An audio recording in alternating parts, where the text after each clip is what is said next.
नमस्कार दोस्तों, मैं स्वागत करता हूं आपका रियल स्टडी में। और आज का जो वीडियो होने वाला है वो सीटेट पे मेन फोकस है। सीटेट पे मेन फोकस मतलब आज उन स्टूडेंटों की जो प्रॉब्लम जो हर बार 2 नंबर 4 नंबर या 5 नंबर से रह जाते हैं, तो वीडियो को लास्ट तक देखिएगा। और सबसे इम्पोर्टेंट ये बात है कि मैं आपको ये भी बताऊंगा कि कौन सी बुक आपके लिए बेस्ट रहेगी, किस सब्जेक्ट के लिए। क्योंकि मैंने खुद चाहे सीटेट हो, यूपीटेट हो, रीट हो, एचटेट हो, सभी एग्जाम पास किए हैं। तो जो मैंने पढ़ा है वो मैं आपको बताऊंगा। क्योंकि किसी वजह से एक तो वो होते हैं अपने आप लंबी लंबी फेंकने वाले, वो बात तो नहीं है। अगर आप खुद उस एग्जाम में क्वालिफाई हो तो आपको पता होता है भी किस प्रकार आपने तैयारी की है। तो बात करते हैं स्टार्टिंग में। तो सबसे पहले मैं वही क्वेश्चन लेता हूँ भी हर बार 1-2 नंबर वाला। तो उसमें कुछ कंडीशन होती है। कंडीशन ये होती है कि उसमें पहली कंडीशन ये होगी कि आप टाइम मैनेज नहीं कर पाए। मतलब टाइम मैनेज की मतलब है भी 150 क्वेश्चन होते हैं और 150 ही मिनट होती है, यानी 2.5 घंटे का टाइम दिया जाता है आपको। तो उसमें आपको क्या होता है कि लास्ट टाइम आप मैनेज नहीं कर पाते। जो सब्जेक्ट आपको अच्छा आता है वो भी कई बार रह जाता है। कैसे? जैसे भी आपके पास 5 मिनट रह गए, क्वेश्चन बच गए आपके पास 20, तो आप क्या करोगे? जो भी आपके सामने आया, ए आया, बी आया, इस प्रकार के भी बहुत स्टूडेंट है जो इस प्रकार कर देते हैं। दूसरी बात ये कि आपको सब्जेक्ट भी थोड़ा अच्छा लगता है, इतना हार्ड नहीं लगता, पर आपको मटेरियल नहीं मिल रहा है, अच्छा मटेरियल नहीं मिल रहा है। तो इसका सॉल्यूशन है, अभी इसमें घबराने की बात नहीं है। जो आपको नंबर दिखाई दे रहे हैं स्क्रीन पे, उस नंबर पे आप मुझे कांटेक्ट करके जिस एग्जाम या आप जैसे यूपीटेट, रीट या सीटेट की तैयारी कर रहे हो, वो आप मतलब फ्री में जितने भी नोट्स हम प्रोवाइड करवा रहे हैं, जितने हमारे ग्रुप है उनमें प्रोवाइड करवा रहे हैं। जो डिस्क्रिप्शन बॉक्स है उसमें लिंक भी दिया हुआ है, वरना आप सीधा हमें व्हाट्सएप मैसेज कीजिए तो मैं आपको दिलाऊंगा। तो अपनी बात आगे स्टार्ट करते हैं। और तीसरा कारण होता है भी एक सब्जेक्ट में कम नंबर रहना। एक सब्जेक्ट जैसे आपके मैथ कमजोर है, और प्राइमरी लेवल की बात लेके चलता हूं, ज्यादातर पहले प्राइमरी लेवल की बात करते हैं। तो प्राइमरी लेवल में 2 प्रॉब्लम सबसे ज्यादा आती है। पहली प्रॉब्लम आती है कि जो सेकंड लैंग्वेज है उसमें आपका स्कोर नहीं बन पाता।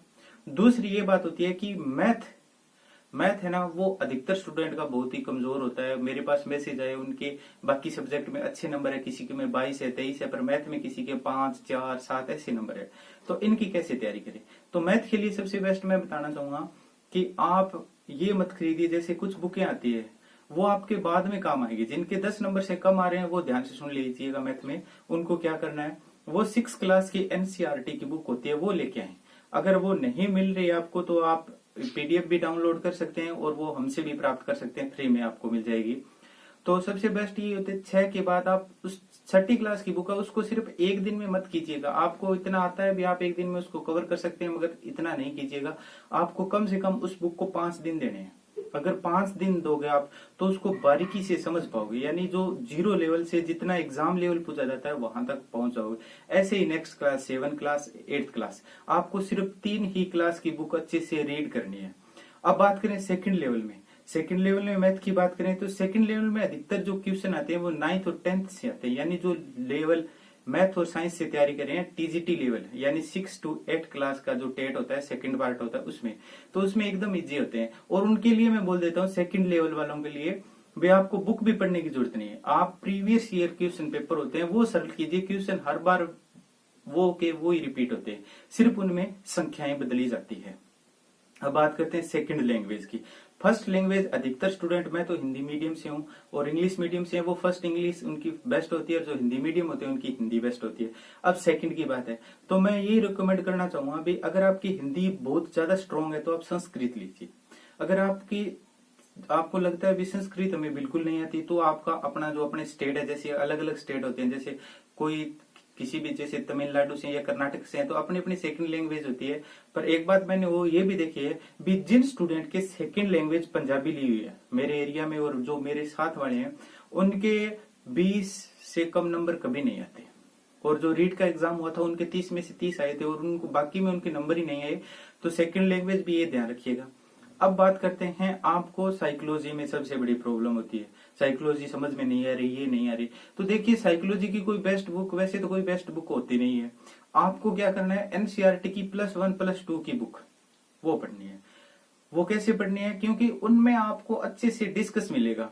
और डिस्कस का कहने का मतलब है जो टॉपिक दिए हुए हैं जो भी है उनको व्यवहारात्मक कैसे प्रयोग किया जाता है पूर्ण रूप से, तो उनको अच्छे से आप रिपीट कीजिए। उसके बाद जो प्रीवियस ईयर काफी बुकें आती हैं, जैसे अरिहंत की आ गई, परीक्षा वाणी आ गई, या फर्स्ट रैंक आ गई, काफी बुकें होती है जो प्रीवियस ईयर पेपर दिए होते हैं और वो 16 भी किए होते हैं, वो देख लीजिए। वरना जो टेस्ट सीरीज ऑनलाइन चलती है वो देख लीजिए, हमने भी एक टेस्ट सीरीज ऑनलाइन चला रखी है, वो भी देख सकते हैं।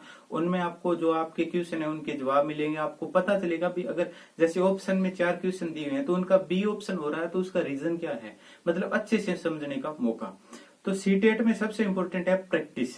आप बार बार प्रैक्टिस सेट को निकालोगे तो इंपॉर्टेंट होगा।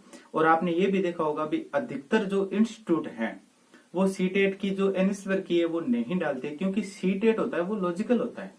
बाकी एग्जाम में फिक्स होते हैं, सीटेट में जो भी क्वेश्चन आते हैं वो लॉजिकल क्वेश्चन ही पूछे जाते हैं। लॉजिकल क्वेश्चन मतलब जो शिक्षण विधियां होती है वो ही सबसे इंपॉर्टेंट होती है। तो शिक्षण विधियों के लिए भी हमारे पास कुछ अवेलेबल मैटर्स हैं, जैसे बुकें आती है, एक फर्स्ट रैंक की आती है, एक मंगलम की आती है, बेस्ट बुक है अभी। दोनों ही अच्छी, बहुत ही बढ़िया बुक। अगर दोनों से अच्छे से तैयारी करोगे तो आपका, मैं नहीं मानता भी सीटेट आपका रह जाएगा। अब सबसे बड़ी बात, कई क्वेश्चन भी आए हुए थे भी सीटेट के बाद क्या जॉब मिलता है सीधा। देखिए सीटेट के बाद सीधा जॉब बहुत ही कम मिलता है, मतलब जो गवर्नमेंट जॉब है वो नहीं मिलता। सीटेट के बाद कुछ जो आर्मी स्कूल हो गए या एनवीएस या जो और स्कूल हो गए उनमें क्या है, आपको 1 साल के लिए रखा जा सकता है या अन्य कोई कंडीशन।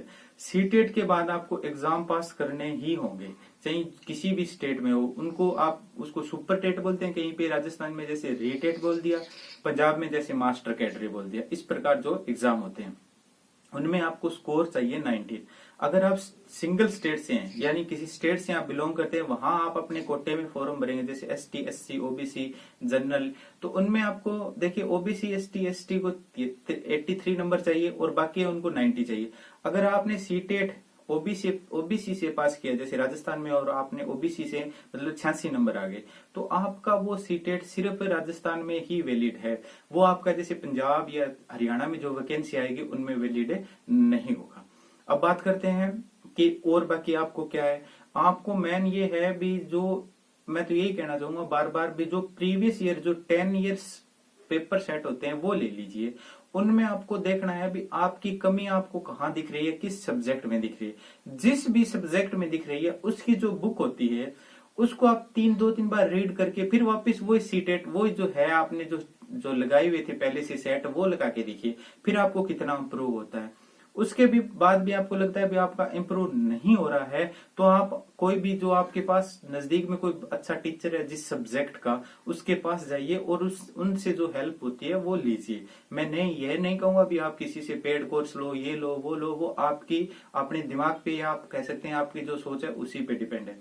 तो आपको अगर आपके और भी क्वेश्चन है, किसी भी प्रकार का क्वेश्चन है, तो आप अपने क्वेश्चन है वो जो कमेंट बॉक्स है उसमें लिख सकते हैं, मैं आपके हर क्वेश्चन का जवाब दूंगा। तो आपको ये वीडियो कैसी लगी? अगर वीडियो अच्छी लगी तो प्लीज शेयर जरूर कर दीजिएगा। Thank you for watching.